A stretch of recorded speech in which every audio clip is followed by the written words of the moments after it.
Okay, good morning everyone. Nice seeing you.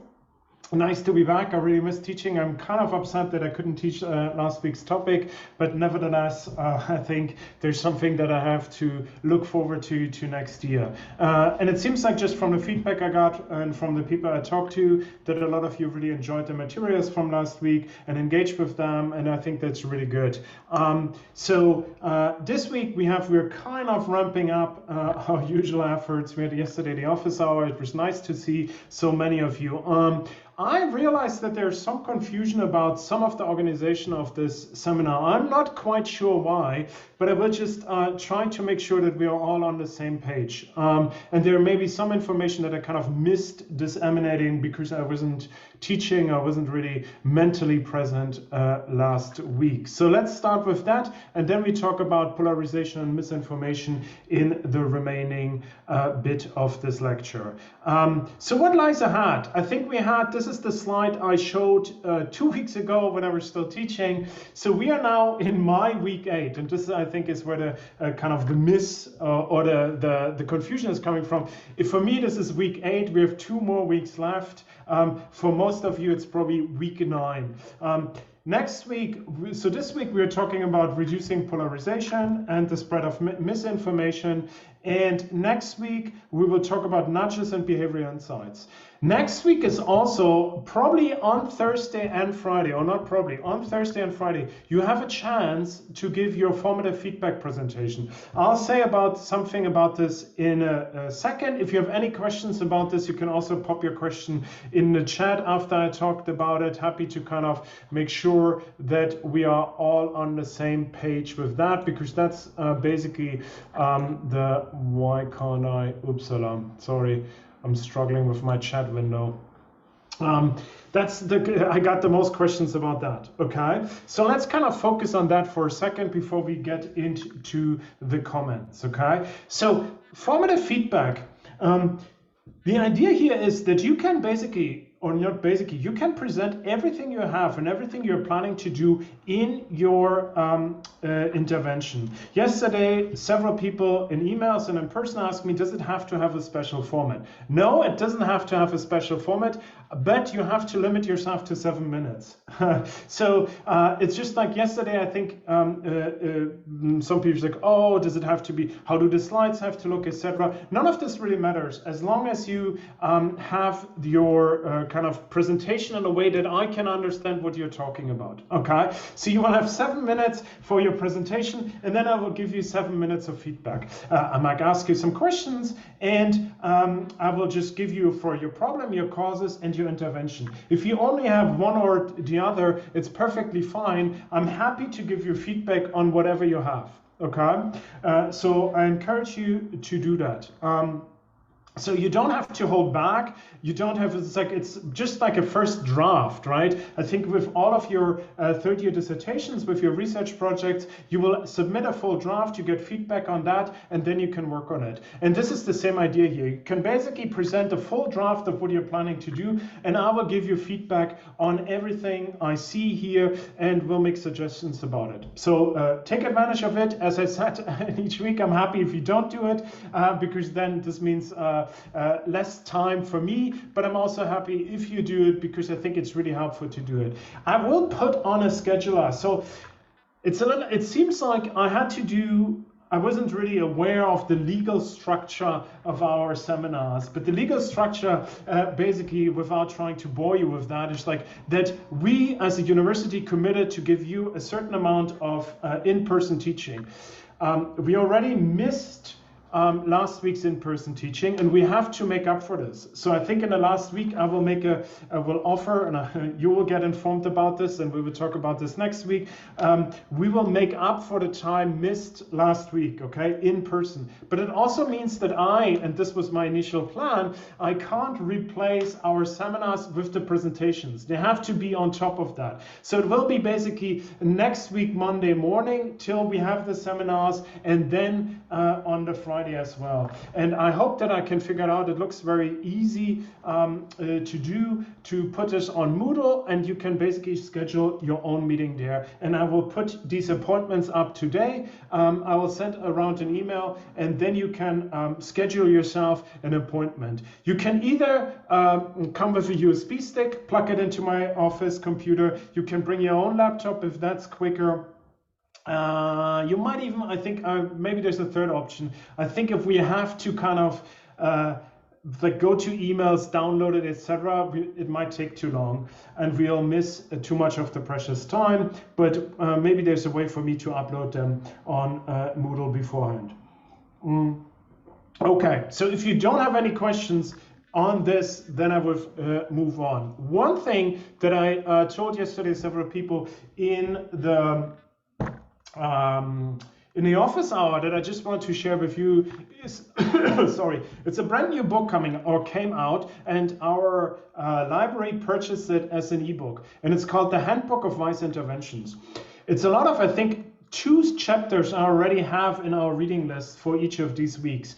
And these chapters are really, really good. So if you, for instance, yesterday I recommended to one student because she wanted to do something on stress. There are 2 chapters on wise interventions and stress and how to do it. And these are really exhaustive summaries of the evidence, the causes, the interventions. Each of these interventions often has a lot of more details on how to do it than normal research articles have, or articles on these interventions. So I strongly suggest that if you're doing any of these, kind of looking into it and seeing, okay, what can I learn from there, and taking in the advice and the considerations they have there in order to adapt your intervention. Really good resource. It's an ebook. You can get it online via the library. So just go to the library and put Handbook of Wise Interventions. And I think I have in the slides, in the notes here, there's also the link for it. So if you want to do that, you can do that. Okay. So before we start, I think this is kind of like the organizational stuff. We're heading with like 2.5 weeks or maybe 3 weeks for us left, and we're trying to kind of getting into an end. And I think I just want to kind of, before we talk about political polarization, I just want to put it a little bit in perspective. Where are we at? Why are we doing what we are doing? And I think here on the left you see this girl staring intensely at us. And this is kind of, we started when we talked about interventions. We not only talked about wise interventions, we not only talked about identity-related interventions, and we not only talked about self-regulatory interventions, but we very much focused on an individual. We focused basically on, there's a group of individuals, how can I engage with another individual in order to help him to get somewhere? And I think this is in some ways the best way to actually make change happen, right? So if you really want to have an impact in the world, I think it's much, much more effective to engage with a person in an individualized manner. Obviously, it's standardized, but it's much more effective than doing something where you try to reach everyone, right? Nevertheless, I think there are certain topics, and political polarization, what we're talking about this week, is one of them. You might think a little bit about just like racism, sexism, the stuff we talked about last week as similar, where it's more about, okay, here we kind of look at different teams or groups within society and trying to influence them, or the interactions different teams or groups within society have, okay? Sometimes people call them different tribes within our society. So here we're kind of scanning slowly out. Next week, when we will talk about nudges, we will go even further. We will try to have kind of like very simple nudges, very simple tricks or hacks in order to influence large groups of people in 1 or 2 decisions. It's very, very different, right? Here it's just trying to, next week it's just trying to influence one decision people make. But today we're kind of starting with the zooming out. So we are looking more at kind of like society as a whole, people as a whole, and trying to see like, okay, which groups do people self-categorize themselves to, and how does that impact the way we interact, and how does that impact the way we as a society function, okay? So it's a little bit more of a bigger picture approach, but I think we will touch on, as you can see today, on a lot of really interesting topics. And I think it's really important as a psychologist in general, but as an educated social psychologist in particular, to have an understanding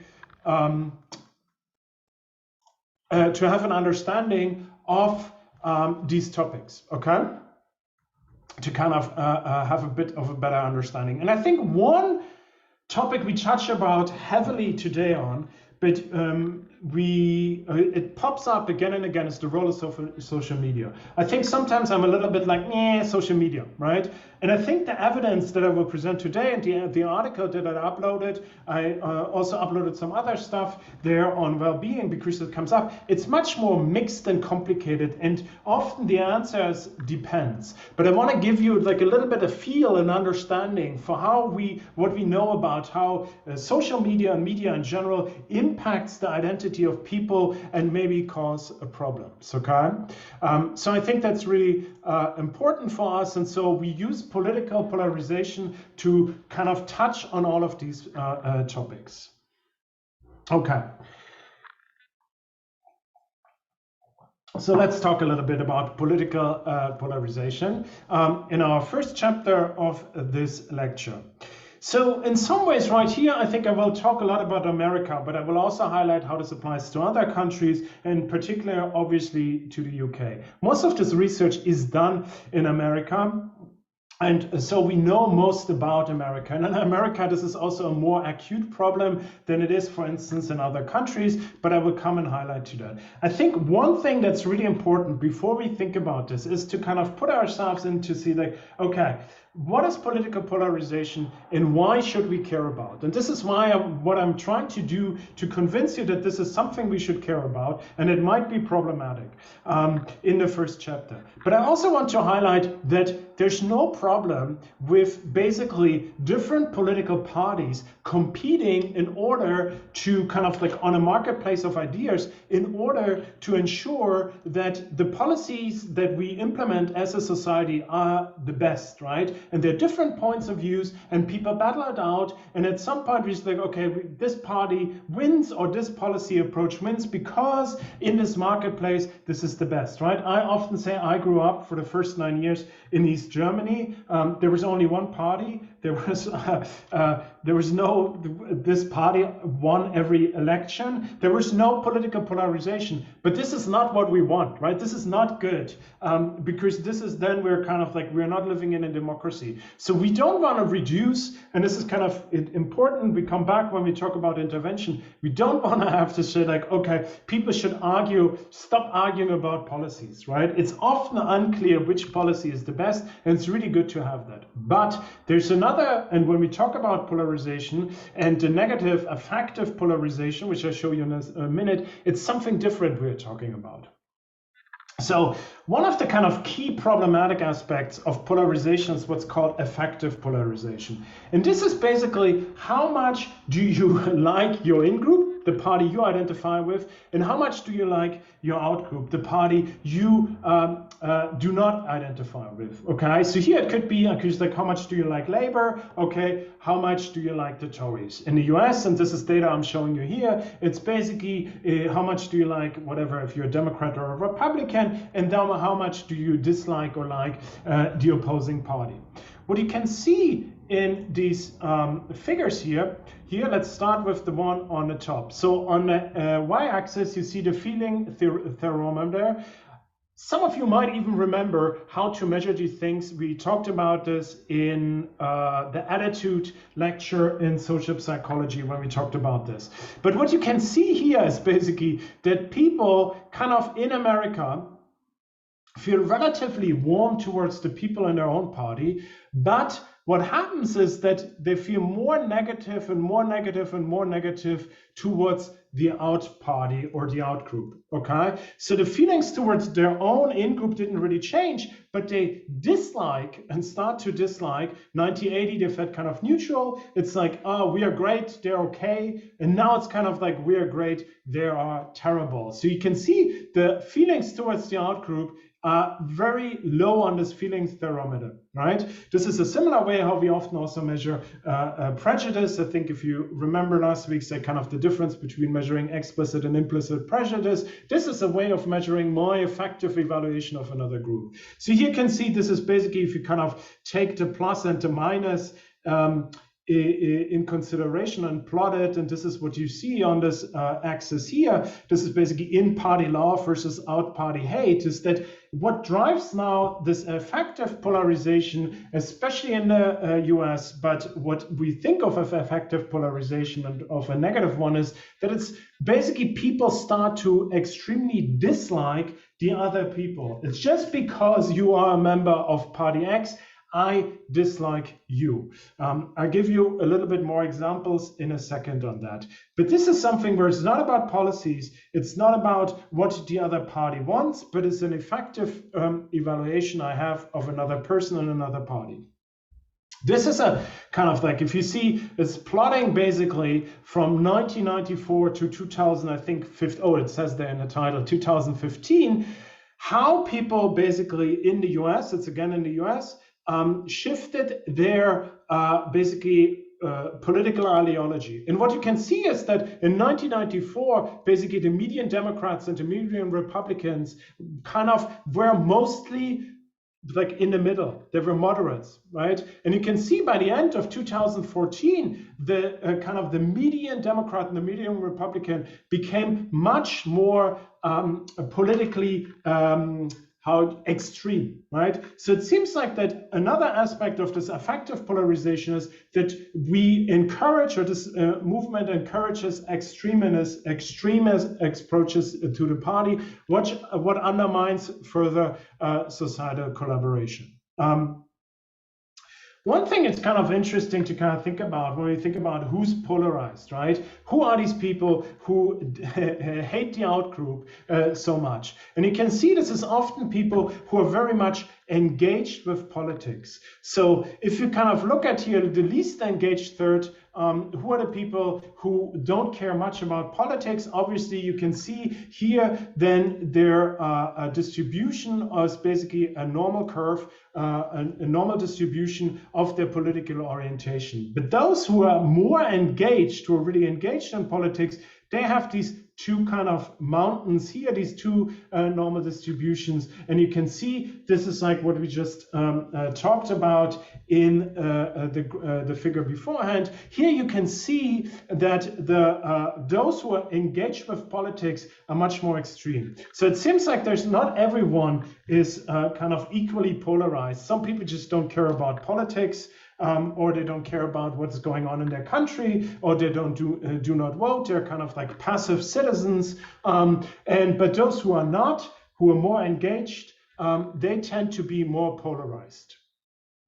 I think one thing that's really important to see is like that is not a trend, and this is important to keep in mind, that is similar all over the world. There's not that much great data from many other countries, but here I think I showed this last year in my lecture on attitudes as well, and I just want to remind you of that. Here you can see basically this kind of the affective polarization since the 80s, right? There's relatively little affective polarization, and now in the US, there's relatively strong affective polarization.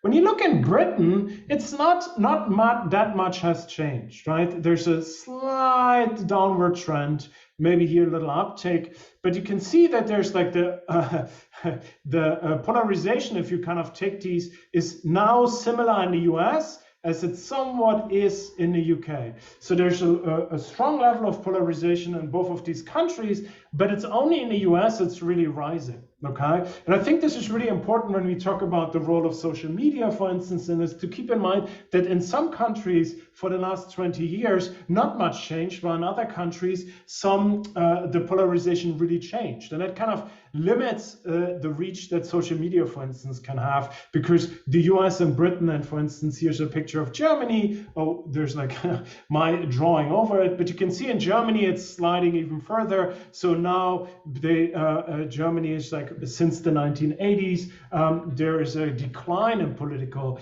polarization. Okay, I see something in the chat. I don't know if I have to move this.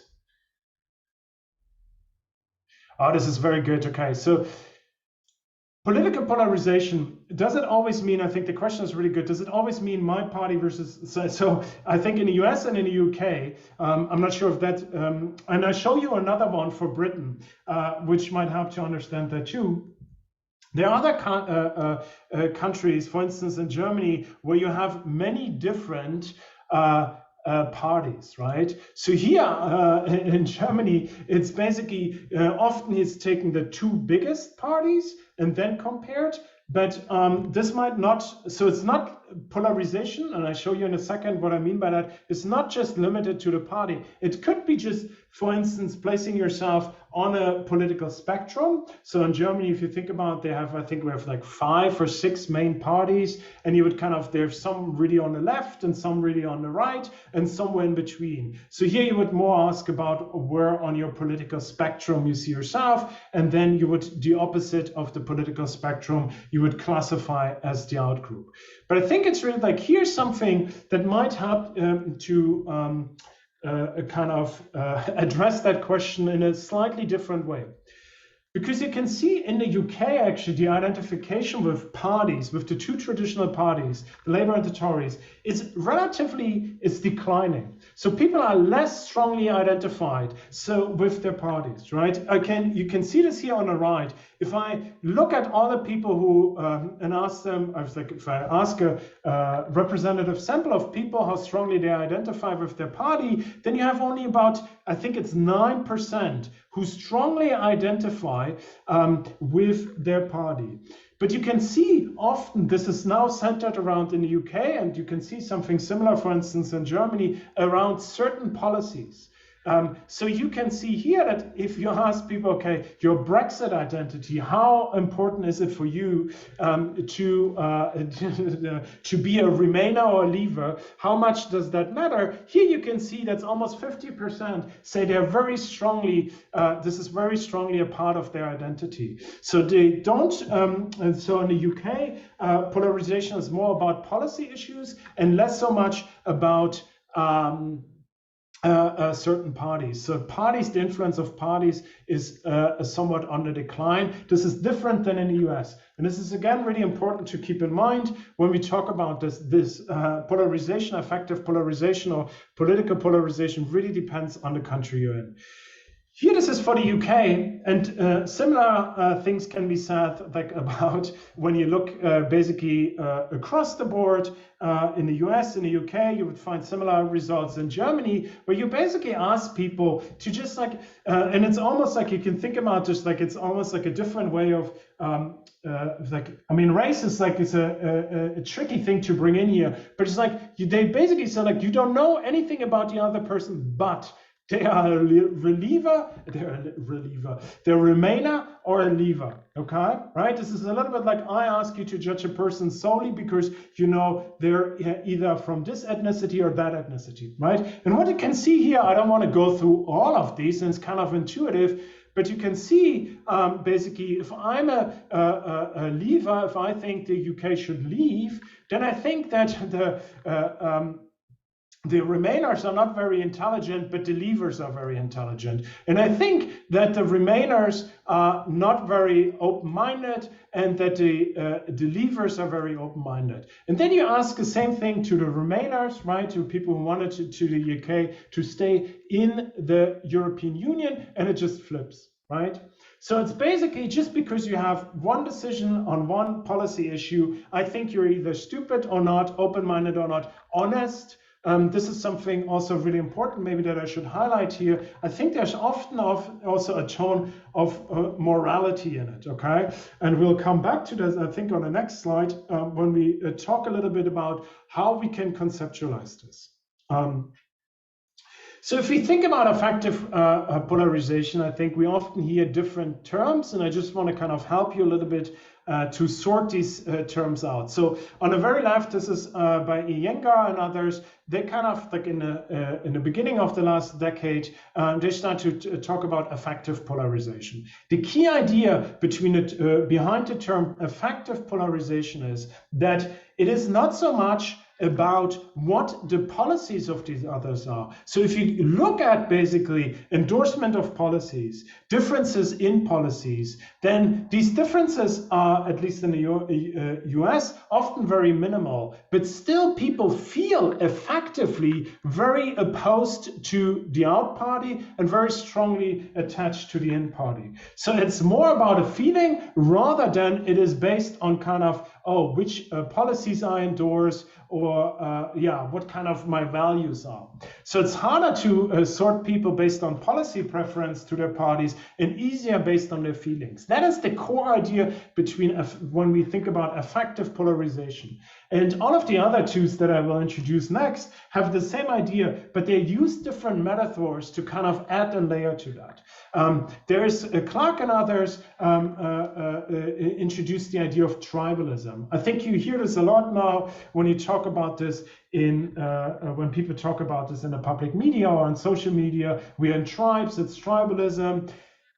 Here the idea is like that, and this is like, it's basically to kind of say like, okay, since we basically lived in the African savannah, we experience in-group, out-group competition. So what we are very prone to put people in us versus them. And so we have this evolutionary heritage that helps us to explain why we so readily basically subsume a lot of our identity under basically under our political identity, because this is in some ways part of our evolutionary heritage. I think sometimes, so here, the key thing that this added is basically to say, oh, it's not that Republicans are different and Democrats are different, that they have some kind of fundamental difference in them. No, it's basically that other mechanisms sort them into, that the same mechanisms sort us into Democrats and Republican. And that might help us to understand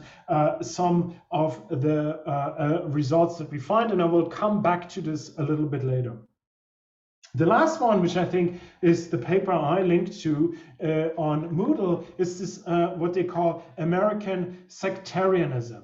And here the idea is that political polarization works more like a religion. So the metaphor is like that you basically, it's more like adopting a religion rather than kind of joining a tribe, which has more kind of evolutionary components, and trying to explain kind of these effective responses.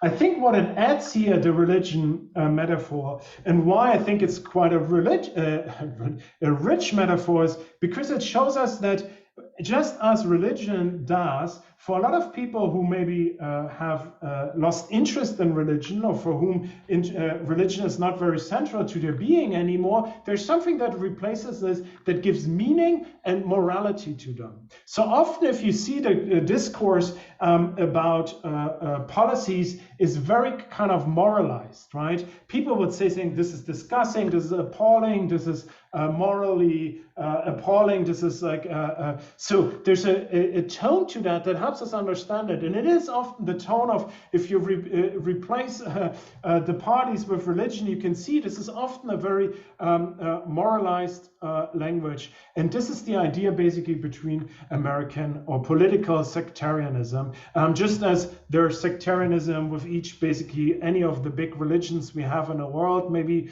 I'm not so sure about Hinduism, but I think most of the main religions in the world have some kind of sectarianism where they split into different tribes along the way. I think it's also for us to just like, I think there's often a tendency where we kind of look at something and think like, oh, this is a completely new issue. No, everything I taught you beforehand, right, still applies here. Everything we know about social psychology still applies here. People have a really strong need to have a certain type of identity, have a positive self-regard, and have to want to know who they are. Right? We explored it when we thought about interventions that kind of capitalize on this. And here the methods we will talk about next, they're almost using this in kind of like in malevolent ways, right? In malicious ways, and to increase the polarization, right? But it is really important for me to feel good about myself and to know who I am. And if I do not have a religion or don't have a specific group I can readily identify with, politics really offers and fills this hole, right? And it's then good for me in order to feel good about myself. It's good to then put down the other group, because that solidifies my positive self-regard, right? These are the motivations that drive political polarization.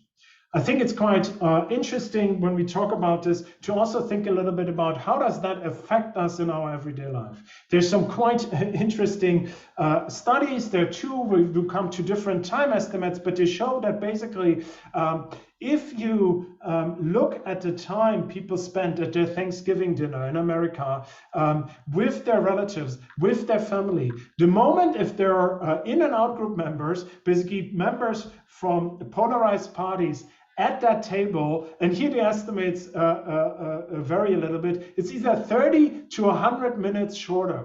Okay, so the families suffer from having basically another person from an opposing party at their table. I think there's often, when my wife is American, and often beforehand, my mother-in-law would say like, okay, hey, let's not talk about politics, okay? So here's just to kind of avoid these topics, but it seems like that there's tension within families, which gives you a first hint that it seems like politics seems to be more important than family for some members, that you put this first, that you have trouble finding time and enjoying time with your family because they are members of a different party, right?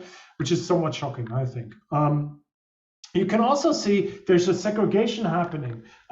So if you look at kind of dating data, and this is in the UK, but this is also in the US. In the UK, you can do the same thing with the Brexit vote, and there are studies done on that. But in the US, they ask people, could you imagine to date somebody who has a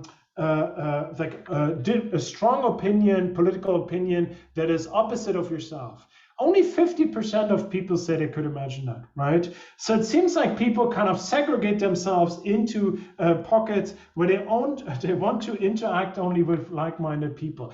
There's a really clever economic study where they look at how this works on the housing market, and they find basically it's a very sophisticated approach. I think if I would explain that, the study in detail, I would explain nothing but the study in the next 10 minutes, so I kind of skip that. But what they find is that basically people start, even in their housing, even in parts of the towns where they live, people start to segregate based on their political affiliation. Okay. So it seems like that this kind of drives a certain segregation within a society. We don't want to interact with people who have a different opinion about us. I think there was, when I was in Oxford, this is when Brexit happened, and there was one philosopher, she wrote a blog post, I think on the next day, for a blog I was also contributing, and she wrote about that it's time to basically quit your friends that voted to leave the EU. She's like, I unfollowed, unfriended all my friends, all the people in my private life that did vote leave, and caused a big stir and so forth. But here you can see that similar topics are part of the UK, that we think like, oh, our political opinions are more important than our friends. And I have to live in my own social kind of bubble.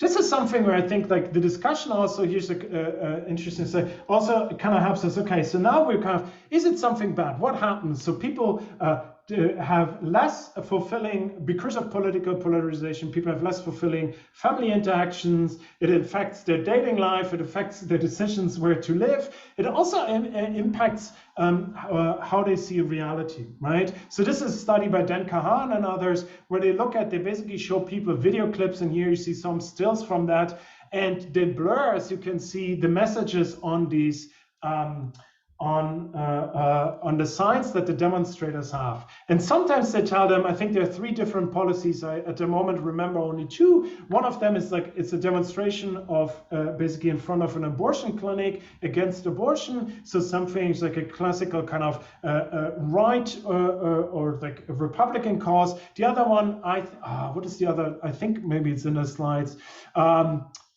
Okay, campus recruitment center. I think there was about basically increasing the representation of minorities.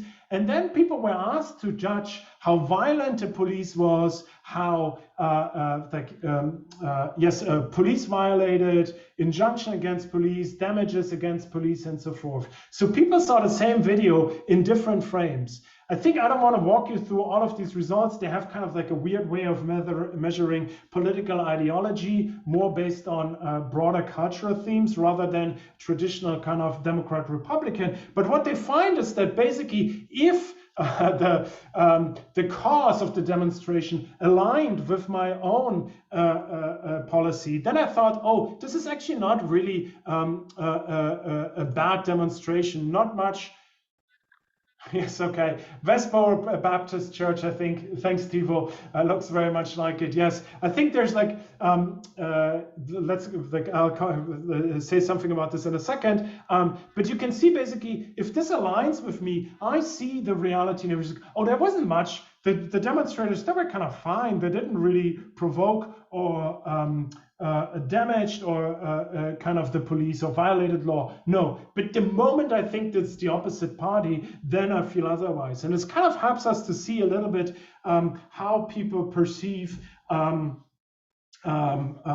how people, like the discussions we have in a public realm, right? Where people think, oh, look at these demonstrators, they misbehaved. And then the other person's like, they didn't. And then we fight about these. And what drives that is just whether we endorse or not a certain policy. Westboro Church, I think there's a really good, is that Louis Theroux kind of documentary about this, where they look at, I think, on their somewhat unique style of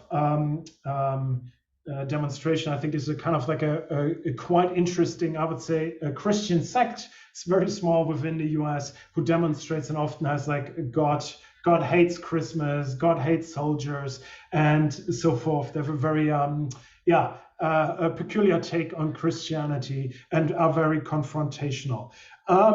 So one thing I want to highlight here in the last bit. Oh man, I'm much like as per usual, I have too much in this. One thing that's really interesting to me to see is like, it's a little bit that you can see that often political identity now has this kind of power of a super identity. What do I mean by that? So think about basically where a super identity or meta identity is something where you align your other bits accordingly. So here you can see, this is a study where they basically show 3 different kind of versions of Republicans: liberal Trump, conservative Trump, and Republican Trump, Republican in Congress. Let's just focus on these 2 conditions here. And what you can see is that if I am, say, I'm a Republican, and then I see my president at that time, Donald Trump, endorsing a liberal policy, okay, then I'm very much like, ooh, okay, I like that policy. Even though it's liberal, it should be kind of appalling to me, but I follow my superimposed identity, right? I don't care about the policy. All I care about is basically following I wanted to say follow my leader, but follow the president. And the opposite is like if he rejects this, right? So if you can see a clip of the person, of the president saying like, oh, I really like this policy about affirmative action, for instance, then even if you're a Republican and you should be theoretically appalled by affirmative action, you will endorse it because you it's more important to be aligned with your party identity. There are two really interesting studies where people actually change their ethnicity and other things on their sexual orientation based on their party orientation. So here's a really recent study that just came out where they find basically that so I can kind of read this out. So if I was a Democrat voted for Obama, and then I switched and became a Republican and voted for Trump. So now I'm kind of like, I used to be a Democrat. It was kind of fine to be, for instance, of mixed race or to be of Latino heritage. And I would declare myself either of mixed race or of Latino heritage. And then I voted for Trump. The next time I would be asked about my ethnicity, I would say that I'm white. So it's because here my ethnicity, a part of my identity fits better within the super identity, I changed the way I report, at least maybe even see myself. I changed my ethnicity as sometimes also my sexual orientation. So this is, I mean, these are small effects, right? But you can see how powerful it is. You kind of align everything with this super identity. Okay. This is also, I mean, I just want to highlight that quickly, but you can also see, I think there was a lot of discussion before where people said like, oh, but vaccines, how will political polarization impact, for instance, vaccine rates? And a lot of pundits are like, well, if people have to put their lives on the line, they don't care, right? They will not care about their political identity. They will get vaccinated. But as you know, vaccination rates and mask wearing and are much, like especially in the US, but also in other countries, are very much politically polarized. There's some data that shows that if you, for instance, a pro-Trump supporter, you have higher rate of infection and higher rates of fatality. So more Trump supporter died because it seems like they will not adhere to mask wearing and social distancing. So I think it's really important to kind of see how much this encapsulates. Okay.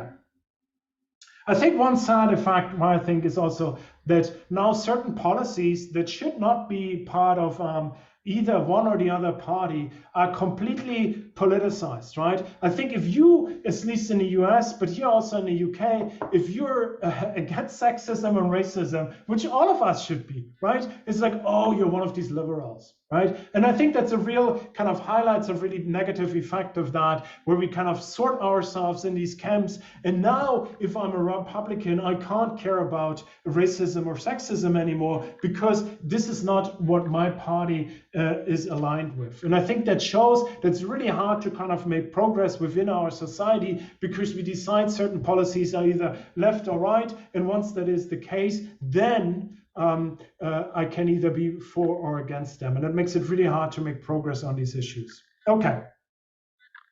I think this might be the last chapter, and I'll have to record a video on the interventions. So is social media to blame, right? And I think why is there polarization, and why, at least in some countries, is polarization growing? What's the role of social media? And the answer is actually quite complex. And I think it's really important to keep that in mind. And it's a little bit like important to keep that in mind also when you think about the impact social media or media in general has on a certain topic, okay? It is a very complex. So I think in some ways, a lot of people look, when we look at political polarization, right, we kind of look at, okay, are people misinformed about the other party, right? What do Democrats think of Republicans? What do Remainers think about Leavers? What do Leavers think about Remainers, right? And what you can see is that there are really strange misperceptions. So this is an often cited study here that I just want to say, when they ask Republicans, how likely do you think, how many people within the Democratic Party identify as gay, okay? And so the Republicans thought it's like 32% or something. It's 32 or 33%, which is absolutely insane, right? If you think about and in fact, 5% of the Democrats identify as gay, which is exactly the percentage people self-identify in basically most Western countries. So you have 5%.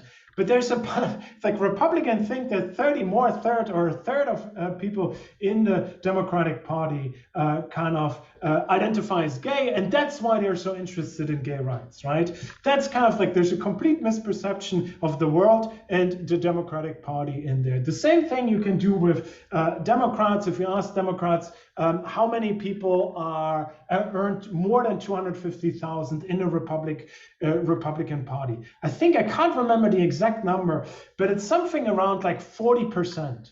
Which is even insaner, because I think on average, like, I don't know, I think in the US it's like 1 or 2% of the population earn more than 250,000 per year. It's really, really hard to earn that much money, okay? So in the Republican Party, it's about 2% that earn more than 250,000 times. But here, $250,000. But here you can see the Democrats think like, these are all rich folk. Right? Half of them earn $250,000 per year. That's why they care about the issues they care about. Okay. So there is misinformation on these sides. And this misinformation is often, I want to highlight this in this study, is often like how we think the other party also thinks about us. So not first order beliefs, what I think about you, but what I think you think about me, a second order belief. Okay. I don't want to kind of go too much into detail this. Okay, so I think there's a good question. I'll come back to that at the end. I don't want to be delve too much into that here, but you can see that basically if you ask people, this is the humanization. So here's basically how civilized is a person. You have to rank them. And so if I ask Republicans, how civilized do I think Republicans are? How closely, yes, then they say 80% for their own party and about 60% for their 60% about for the Democrats, right? But then if I ask him, what do you think Democrats think? You can see this massive increase, okay?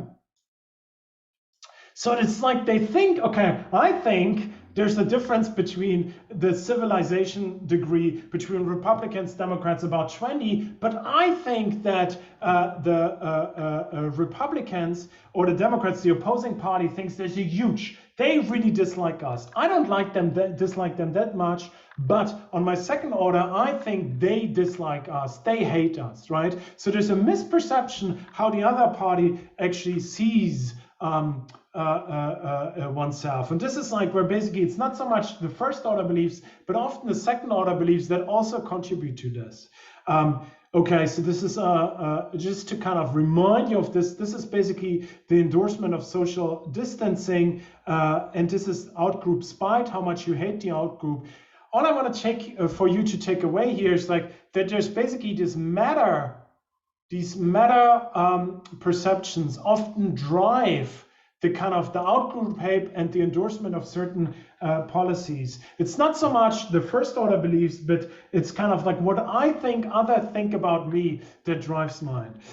We will come back to wealth and political orientation when we talk about the role of traditional news. Okay, so I can tell you a little bit about that.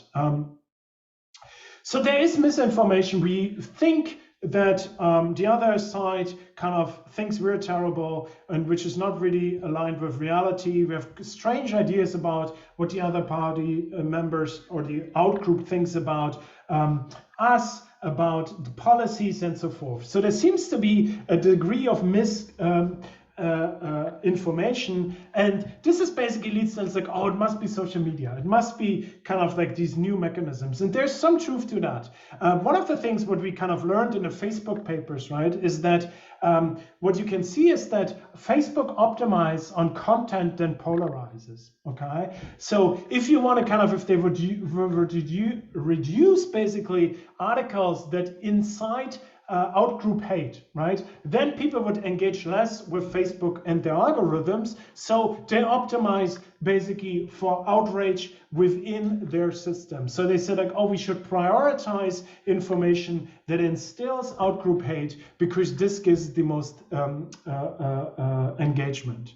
And you can see basically this is a study by Jay Van Bavel and others, and Sander van der Linden as well, where they kind of look, it's like, okay, which things are going viral? And you can see it's basically what goes viral for Republicans if you kind of dunk on here President Biden. If you can just like, oh, look, there's another brain freeze. He screwed up again, okay? That gets Republicans really going. It's not so much about policy. It's not so about their own group. It's always like if there's something negative about the outgroup, and the same is for Democrats. A similar degree to here's like, oh, Mike Pence lied, outright lied. That's what gets people going, okay? It is dunking on your opponent, increasing outgroup hatred. However, the polarization on social media, the results, if you look at the studies, is very mixed. I linked on Moodle to an article that looks at all of them. It's a little bit biased article, I think, but what you can see here is that in each and every section, there's a real kind of there's a real kind of like, oh, there's this and we find that, okay? So the evidence for polarization is mixed. It can increase outgroup polarization. It highly depends on the country. In some countries, it increases the balanced media diet, and at times it decreases polarization. So it's not really per se to say, oh, that's happening. Another one is like, okay, does it instill right-wing and popularism? So in Germany, there's a study where they find people who have a higher social media consume, who are more on Facebook and Twitter, they tend to be a little bit more endorse the AfD, which is like a right-wing party in Germany. Other studies find no effects. In Japan, they find that actually social media engagement is characterized by liking foreigners more. So all of these kind of studies find a little bit of a mixed bag. Often they're not super well done, they're correlational, and when we talk about, I don't know how far we get with the interventions, when we look at the kind of interventions, you will see that better done studies kind of endorse the idea that polarization might be driven by social media. One final word, and maybe I'll leave it with that, and then I record the last bit on the interventions so that I don't feel too rushed. And this comes back to, I think, Tiva asked in the chat, what about if I earn more money? Am I more likely to become right-wing or not? It's like this idea, basically, once you have more money, you kind of care more about your taxes, and hence you start leaning more conservative. This is actually not what a lot of studies find. Here's one study where they looked at basically in certain areas of America, when there was 3G networks introduced, so people now had constant access to the internet. What kind of, and then they find that people in these areas who engage a lot with the internet become more polarized. But this polarization was basically driven that most of these people used their phones not so much to engage with social media, but the more they engaged with traditional media like Fox News and CNN, the more they became polarized. And what you find is that people who got access to 3G and who were somewhat wealthy and educated, they stopped consuming social media content, they stopped consuming Fox News and consumed more CNN and turned more liberal. So here the internet basically increases the polarization on the left. People who were educated and rich became more, with access to the internet, with constant access to the internet, became more left-leaning. So I think it's like, and we have that a little bit, we come back to that, and I would kind of close this with here, when we talk about the interventions bursting the bubble for like on social media, you can see that often traditional media has a stronger effect on our polarization than engaging with consumers or with followers on the on social media networks. Okay, I would kind of pause here because I think we have only 5 minutes left, and I think, yes, we want to kind of stop at 55. I will record the last bit and upload it for you to watch. There's also one video that I uploaded that I ask you to watch about misinformation. The spread of misinformation. This is a talk by David Rand. I wanted to summarize his research in a little video, but then I thought it's a 30-minute video. It's really short, and you see it by the person who's doing basically the cutting-edge research on this topic. And I think it makes much more sense that I let him talk about his own stuff than me talking third hand about his studies. So there will be now 2 videos to watch. Sorry for that. Well, not sorry for that. It's good. It's more content. And we will see each other tomorrow.